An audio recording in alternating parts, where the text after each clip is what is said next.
Good morning, good afternoon, good evening, wherever you are joining from around the world. I'm delighted to welcome you to have this conversation. My name is Dr. Biar Ajak. Many of you who follow South Sudan might already know about me. It's really a pleasure to be speaking with you, and I welcome you for joining us in this conversation. So any one of you who follows South Sudan, or anyone who lives in South Sudan, knows that the economy in South Sudan right now is going through a serious crisis. In fact, this has become a perpetual thing because it has been happening for so long. Not long ago, many of you remember when the country was going through hyperinflation. This was the time when the pound significantly deteriorated, and it has continued to do so since then. In fact, as we speak, South Sudanese pounds right now is at more than 900 South Sudanese pounds to a US dollar. And if you would recall, at the time of independence in 2011, it was only $1 to only 2 South Sudanese pounds. So imagine how much the currency has deteriorated since then, and what that has meant for the incomes of everyone that works in South Sudan. Whether they are basic government employees, they are soldiers, they are workers in healthcare, or they are teachers or nurses, or from any other sectors of the economy. As we speak, many people cannot afford basic livelihood in the country. Even in the capital, there are people who are literally dying, people who are starving to death. Even in the presidential palace, among the soldiers of South Sudan, who are wearing uniform, protecting the president and his family, right now as we speak, they have nothing to eat. In fact, 2 weeks ago, members of Wounded Heroes stormed the Ministry of Finance because they have gone hungry for days and were missing basic food so that they can sustain their lives. This is the reality for everybody in the country. And we know what is the cause of it. For all these years, we have wondered if the president and everyone else within his circle are aware of these realities that average South Sudanese face on a daily basis. In fact, it was very interesting to hear just a few days ago that the president has finally realized that the country is actually going through economic crisis. And interestingly, he has called for the Ministry of Finance to convene a conference to discuss the economic crisis that the country is facing and come up with recommendations on what can be done going forward. Those of you who follow me on Facebook must have realized by now that I call this request by the president disingenuous. And it is disingenuous because of so many reasons. This is not the first time that recommendations on what can be done to salvage the economy have been made to the president. In fact, the crisis that we face right now, we saw it coming. Many of us saw it coming, and we have been warning the government, warning the presidency to do the right thing and to forget repeating the same mistakes over and over and over again. This has not been possible for whatever reasons that are best known to those who are in the leadership. You can even remember from the time of independence, when the country became independent on the first day, there was the South Sudan Development Plan. This was a 3-year strategy that was very much detailed. Its development took more than a year, with a serious coordination at the national level, at the state level, at the level of counties, to identify key priorities that would be undertaken to build a people-driven economy that would put the people of South Sudan at the center of it. It also made sure that the governance structure in the country deliver for the average person. It deliver for the common man. So in the governance sector, challenges that face the country at the national level, at the state level, at the local level were identified. And it was the same thing for the security sector. How the sector can build a national security architecture in which the mandates of the different organizations within security agencies, national security, the military, the police, how all of them work in concert to ensure that people were secure and their livelihoods were secure. And finally, on the social and humanitarian affairs, how they were going to be achieved. This was the detailed strategy. It was never implemented. And since then, there has been so many others. Every year, there are budget plans that are made by the Ministry of Finance that involve the coordination of the budget sector working groups. Each year, there are plans that are developed, that are costed. They have never been implemented.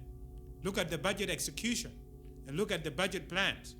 It's like looking at the day and night. They don't meet because there is no physical discipline. And when you look at where the violation is coming from, it is coming from the presidency. This is where the budget itself is being sabotaged. Vision 2040, it was another document that was developed through interagency working system to define where the country would be by the year 2040. And there was a certain way in which we imagined the country. And there was detail of action that was supposed to be undertaken. None of it has been implemented. And ever since, when we have economic crisis, like what we are going through right now, the president would convene a committee to look at what the problem is and to make a recommendation. All of you remember, even last time, the last committee that was formed, which was chaired by the Vice President, James Wani-Iga, the Vice President of the Economic Cluster, they went around and they met with experts. And academics came, think tanks came, bureaucrats came, and people discussed what should be done. And there were very detailed proposals and programs that were made. In fact, I was talking with one of my colleagues from the World Bank the other day, and in the upcoming spring meetings, there's going to be a follow-up on some of these proposals that have been made and what the government of South Sudan has actually managed to achieve. And here we are today with the president saying he wants to convene another conference to look at what the problem is. So if he has been unable to implement the recommendation of the previous conferences, what is the guarantee that he will implement the recommendations now? We don't need to be theoretical. Let's look at the reality. Are the problems we face today that complex that it requires forming another committee? We know what is happening with the rampant corruption in the country. There are individuals that are being given oil cargoes on monthly basis. They are being awarded to them as individuals. They are being awarded to their companies. Look at the revelation of the century. There are kids.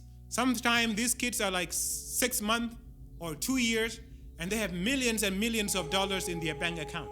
And if you look at all of those individuals, they are all within the network of the president and his family.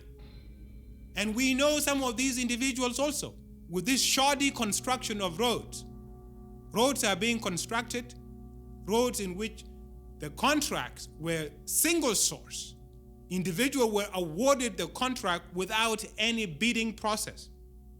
This is happening. We know that these individuals are being given the resources on a monthly basis, tens of millions of dollars. And yet, officials that work for the government, including those who work abroad, have not received basic salaries. So imagine how the president has been going around the country launching roads, and bureaucrats, officials that have already performed functions and services for the government have not been paid. Does that show that we are running the country and we are running the economy in a sound way? Shouldn't those people be paid? How are their families expected to survive? How are they expected to eat? These questions are being asked, but they are not being answered.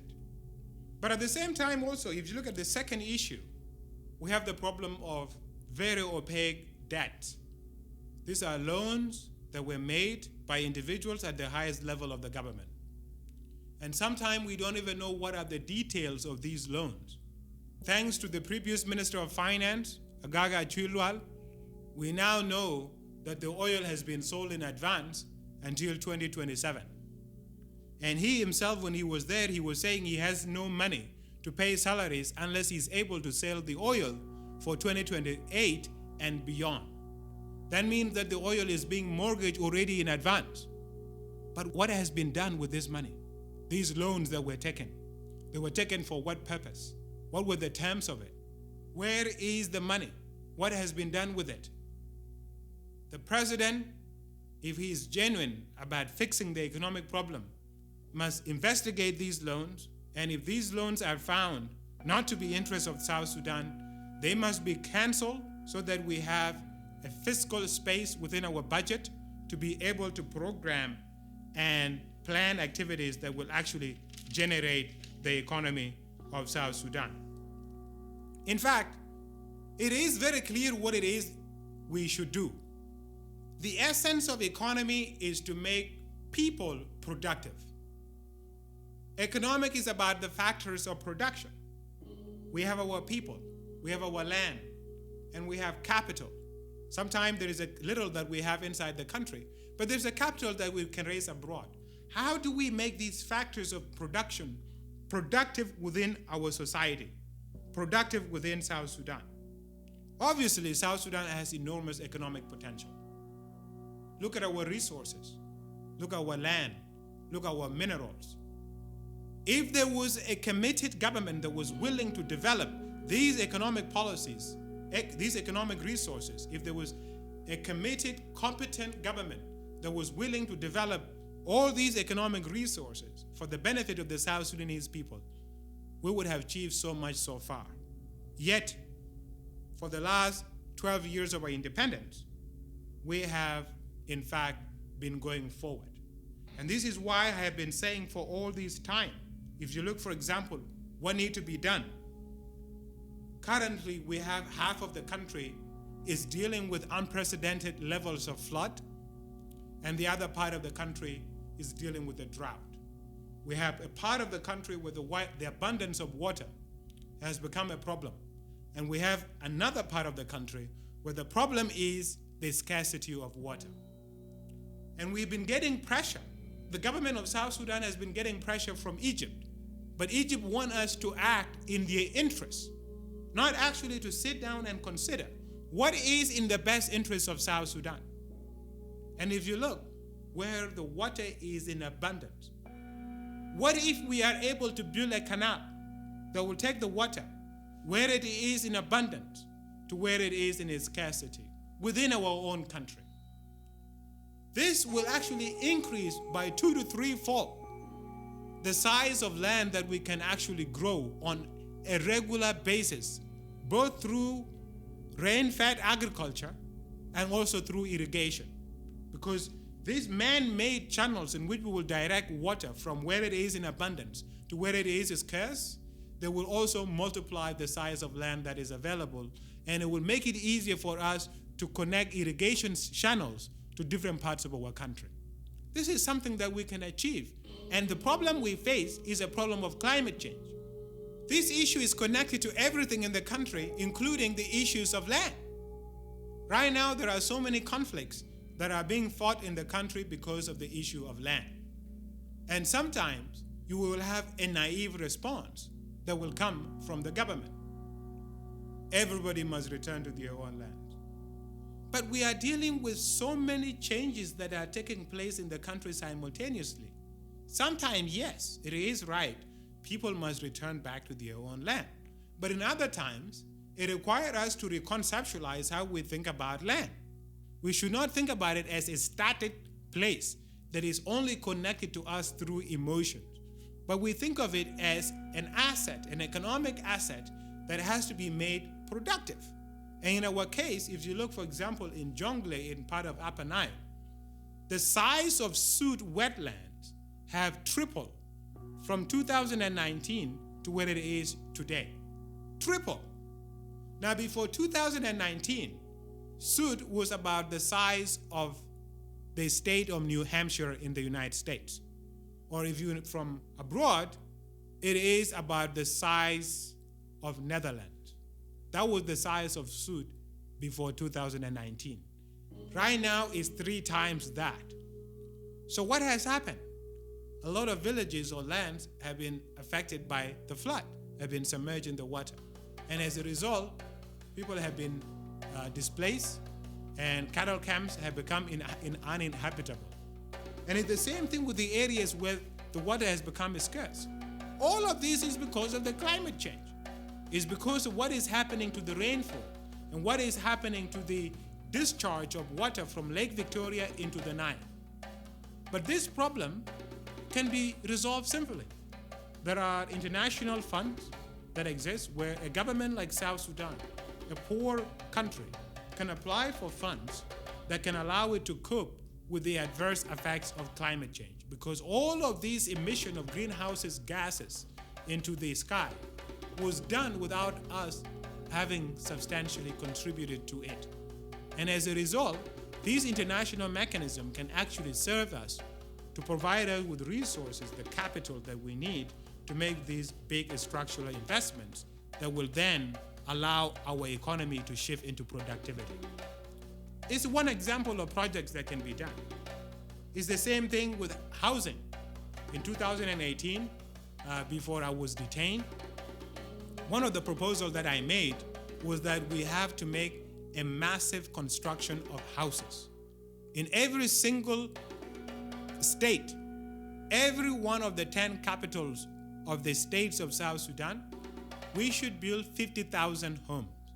And these homes should range from 3-bedroom to 5-bedroom. And we build them.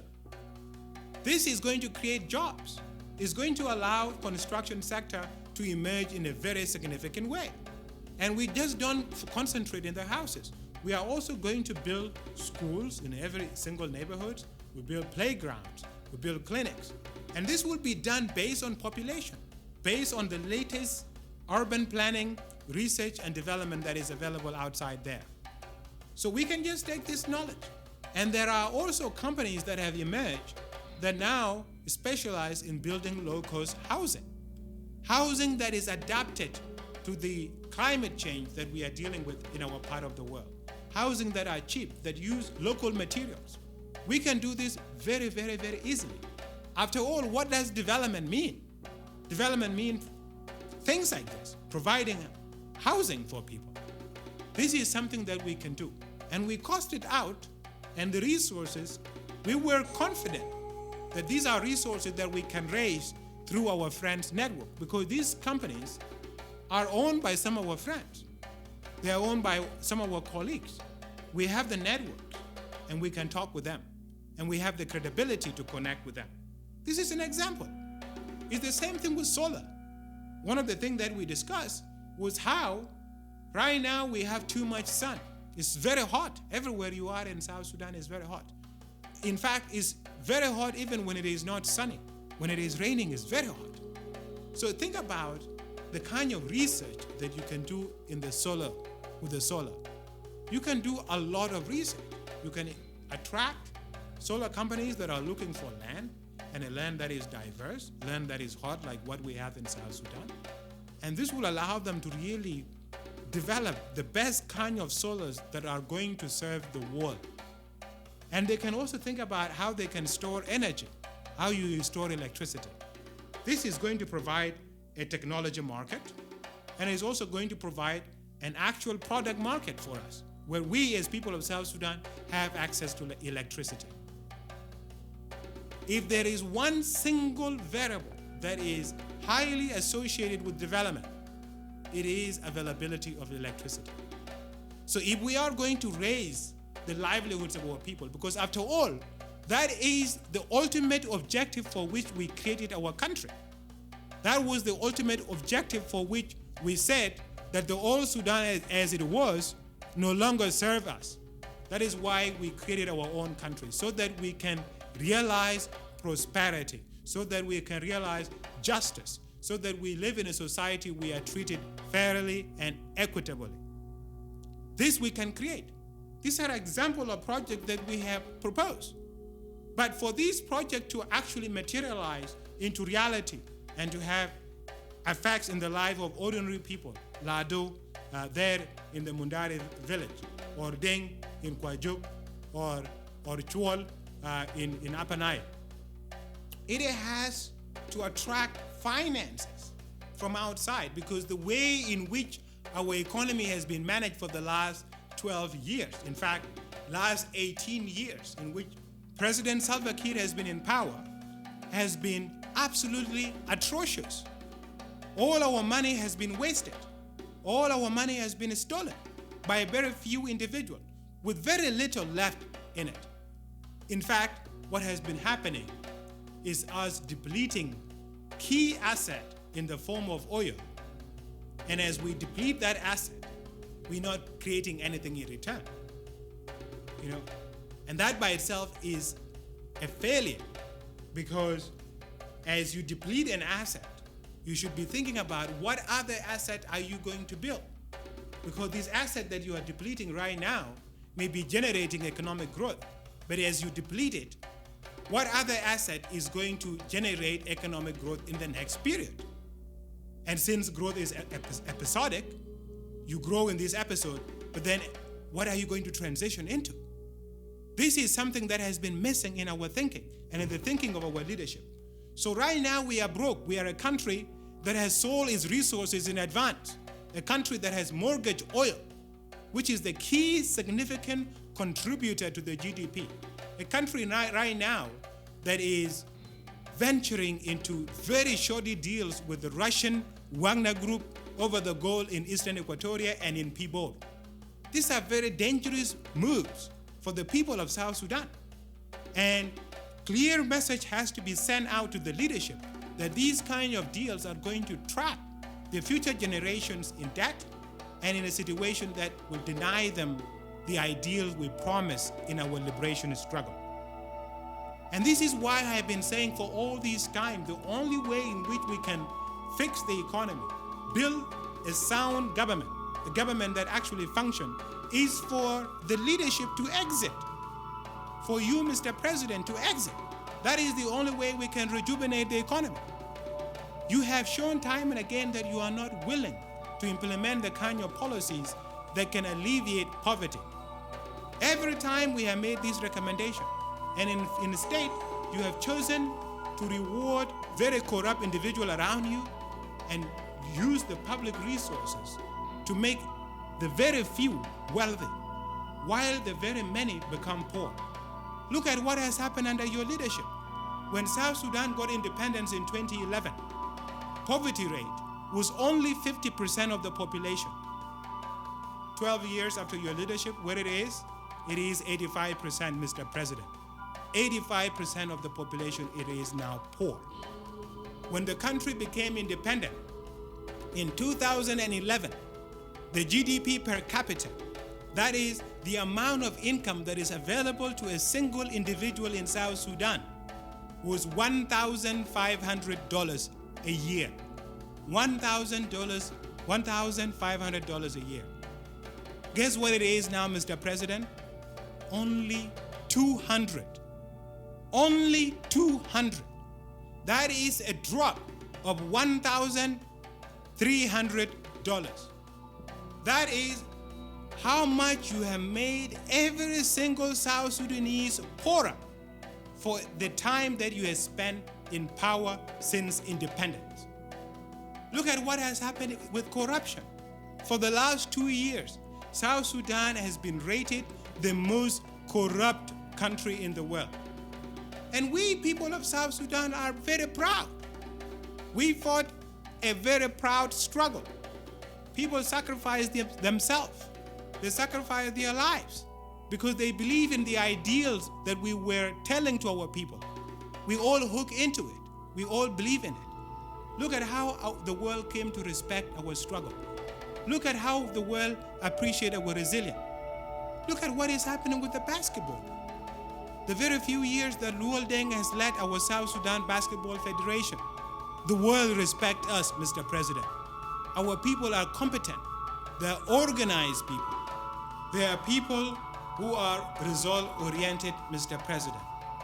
Look at how much we have achieved within a very short time. Right now, South Sudan is going to the into the Basketball World Cup. And we have now been rated the best team in Africa. We are organized people, Mr. President, but you have made us the laughing stock of the world. This is why I keep arguing that you do not have the credibility. You have no legitimacy in the eyes of our people. You have no credibility in the eyes of the international community. You cannot walk into a bank and say, give us 5 billion or 10 billion, a bank that can charge you reasonable rate that actually are affordable to the people of South Sudan. You cannot go and get grants from people. You cannot bring the wealthiest people in the world and sell them a vision in which they can invest and build wealth in South Sudan. Because that is what we need, Mr. President. We have one of the youngest countries in the world. The young people of South Sudan, they deserve to be invested in. And we as a generation should be invested in them. How do we make them productive? How do we make sure that they are building an income, that they are leaving assets for their children, that they are building a future that they can call their own? Because, Mr. President, we don't want what happened to us to happen to them. Many of you sometimes wonder, why are people in my generation so bitter? Why are we bitter? We are bitter because of several things. Number one, anyone who is under the age of 50 is bitter because their childhood has been taken away. When the war started, they were 10 years old or younger. Some of them were not even born. And since that day when that bullet was shot, when that liberation struggle was launched, childhood was no longer the same for the children of South Sudan. They had to grow up at a very young age. They have to deal with difficulties and assume responsibilities years and years beyond what they were required and what they were prepared. So you took away their childhood. Look at those of us in the Red Army.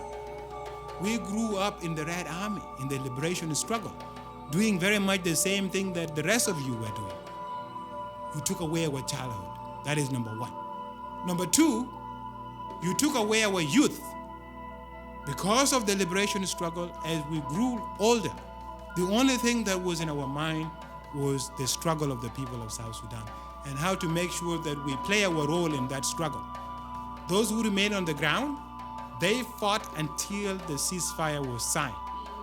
Those of us who had the chance to come abroad as lost boys, those who came to America, those who went to Australia, those who went to Canada, those who were in Europe, we knocked on every single door and told the story of South Sudan, told the story of the SPLM, of the liberation struggle, what our people were trying to create. And by doing so, we managed to mobilize the world to come to the rescue of South Sudan. Through all of this struggle, everything that was weighing on us, we persevered. We went to school, we acquired academic credentials, returned to our country, coming with proposals of what can be done to take the country forward. Just as I was narrating how we can build a canal to take water from areas that are affected by abundance of water to areas that are affected by drought. The way I just narrated how we can build mass housing, 50,000 in every single capital of the 10 states of South Sudan. The way I have narrated about solar, and so many other projects that can be implemented tomorrow.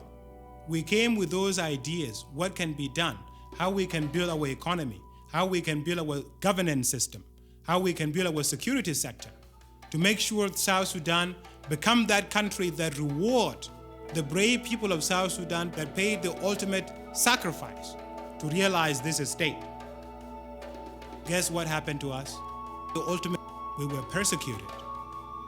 Many of us are dead, like Isaiah Abraham, Carbino Wolagok, and many more. What killed them? Because they dreamt of a better future. People like me, myself, who spent years in jail. What was our crime? Simply by calling for generational exit? Something that was already the plan of the SPLA? What was the purpose of creating the Red Army?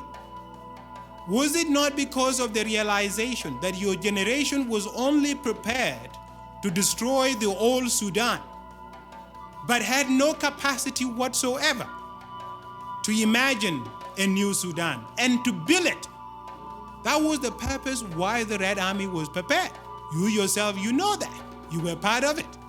So what is it wrong when the time has come to remind you of the very essence of what was agreed? That was it. So not only have you taken away our childhood and our youth, and you are also taking away our adulthood, and you are taking away time from our children. How can we not be bitter? Did we endure all of that struggle for 21 years so that you can be the president? So that you can mortgage the resources of South Sudan, you and your family? You treat the resources of the whole country as your own? And you subject everyone else to abject poverty? That was not the reason why we fought. Anyone that is sitting in the military headquarters, all those generals that you see at the Defense Council, what do you think they eat in the evening? Where do you think their families eat? Obviously, you don't know because you are surrounded by the looted resources. The looted resources that are allegedly for the construction of the road, we know the deal. The same thing with the borrowing. The money goes, it comes back to you, and then you decide what to do with it. This is the reality.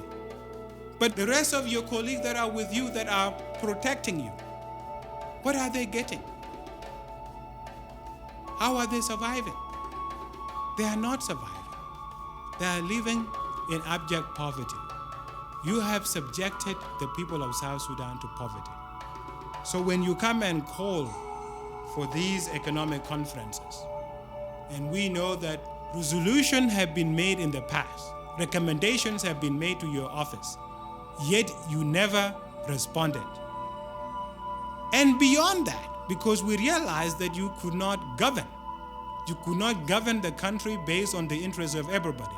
So when you ask the people of South Sudan to have a national dialogue and come up with the conclusion of what can be done, they responded and they talked for years. Elders, women, children, chiefs. What did they come out in the end? They said that you, Mr. President, you and your best friend, Riek Machar, you must exit. You must leave the politics of South Sudan. That was the only thing they asked of you. How did you respond? Did you implement the resolution? And here you are now saying you need a conference to be called to come up with resolutions on how to fix the economy, when you have shown time and again that you have no commitment whatsoever to your very word. In fact, this is the story of you. You have no commitment to what you say. These resolutions will never be implemented the same way previous resolutions have not been implemented. So let me save everyone else a headache. There are two choices, Mr. President. Stop corruption and govern like a leader that cares about the country, or exit. Just leave. People may thank you for your contribution in the struggle, despite all the mess that have happened. But to continue to govern the country in a false way, that is doing disservice to the honor of the struggle itself. So in my conclusion, stop corruption and govern like a leader, or exit and allow the people of South Sudan to determine their own leaders.